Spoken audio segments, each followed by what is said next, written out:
Hey Martin, est-ce que tu aimerais ça, toi, qu'on sache tout de toi? Tout de toi?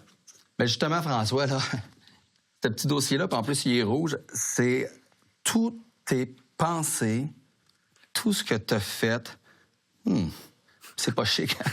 Depuis que tu es né, j'ai tout ça comme information ici. Exactement tout. Tes pires secrets. Combien ça prend à me donner pour que je te le donne, pour pas que je dévoile ça au monde? Je pense que tu disparaisses. Non, mais sérieux, ça fait mal, qu'est-ce que tu dis là, mais c'est un fait qu'il y a beaucoup d'affaires, non seulement qu'on a fait, mais même qu'on a pensé. Moi, c'est les pensées que je trouve plus troublantes.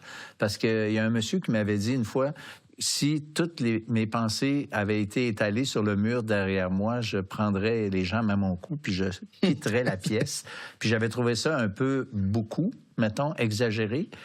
Mais après quelques années de vie chrétienne, quand j'examine qui je suis, quand à la lumière de la Bible, de la parole de Dieu, je ferais exactement le même geste. Je foutrais le camp.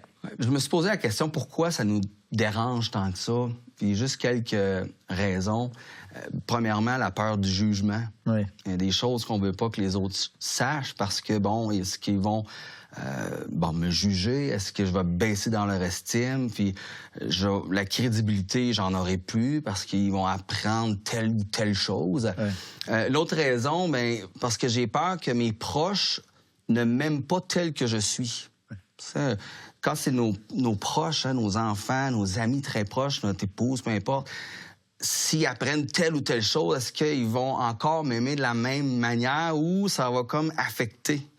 Ça aussi, on a peur. Puis au final, on a peur d'avoir honte.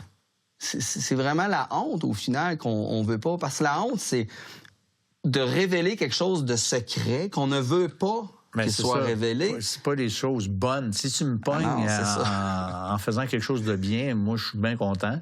Mais si tu me pognes en faisant quelque chose de mal ou en pensant... tu penses à quoi, là, Martin, dans le moment? Oups! Puis la honte, c'est universel. Ouais. Personne veut vivre la honte. Hein? Et on va regarder maintenant l'histoire, en fait, de la Samaritaine qu'on retrouve dans les Écritures. Puis on va voir ensemble, est-ce que c'était une bonne chose pour elle? Parce qu'elle a fait une rencontre. Elle a rencontré celui qui connaissait tout d'elle. Bon, bien sûr, on parle du Seigneur Jésus. Hein? Puis elle l'a rencontré à un puits, vers l'heure de midi, du dîner. Puis normalement, on va puiser le matin parce qu'à midi, il fait chaud.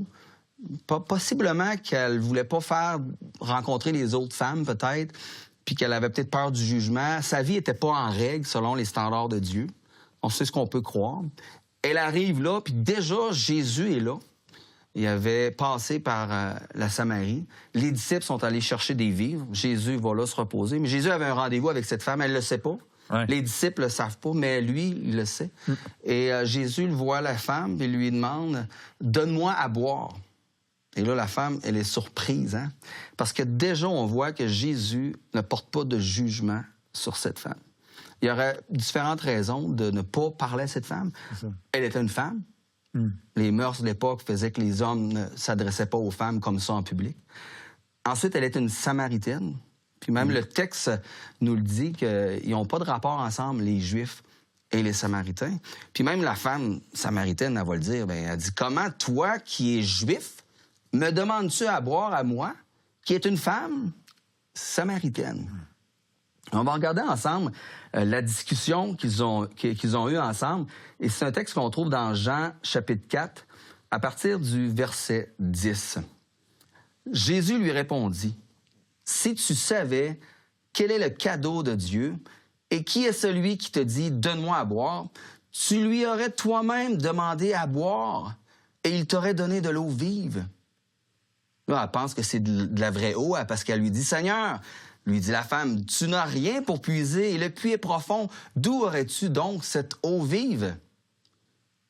Es-tu, toi, plus grand que notre ancêtre Jacob qui nous a donné ce puits et qui a bu de son eau, lui-même, ses fils et ses troupeaux? » Jésus lui répondit, « Toute personne qui boit de cette eau-ci aura encore soif.